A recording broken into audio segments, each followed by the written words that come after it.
হ্যাঁ, এই আবার একটা নোটিশ এসছে। আমি জানি না নোটিশটাকে ভ্যালিডিটি আছে কি না আছে, যেখানে অলরেডি মহামান্য আদালত কিছু ইনস্ট্রাকশন দিয়েছেন, তারপরেও নোটিশ দিয়েছেন। আমি আগেও বলেছি কি আমি আর্মস জমা করব কোর্ট অর্ডারে, কেন এরা আর্মসকে টেম্পার করতে পারে।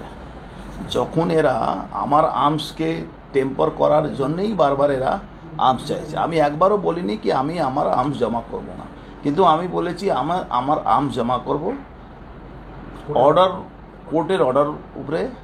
কোর্ট অর্ডার দিলে আমি আর্মস জমা করব। আর আমার একটাই আছে কি সিএফএল দ্বারা, সেন্ট্রাল ফরেন্সিক সায়েন্স যে ল্যাবরেটরিগুলো আছে সেখানে এই আর্মসগুলো চেক হবে। স্টেট ফরেন্সিক ডিপার্টমেন্ট এটা যাতে না করে। আমার আর কোনো এর মধ্যে নেই।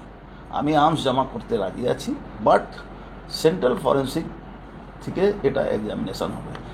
সেটাও বলেছিলাম কি এটা কোর্ট অর্ডারে আমি জমা দেবো। আমি যে অ্যাপ্লিকেশন করেছি সেখানেও আমি স্পষ্টভাবে বলেছি কি কোর্ট যদি অর্ডার করে আমি এই আর্মসটা জমা করে দেবো।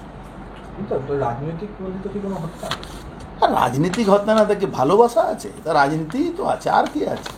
তৃণমূল পারছে না আমাদের থেকে, সেখানে রাজনীতি করে যেন পুলিশকে ইউজ করছে, আর তো কিছু নেই।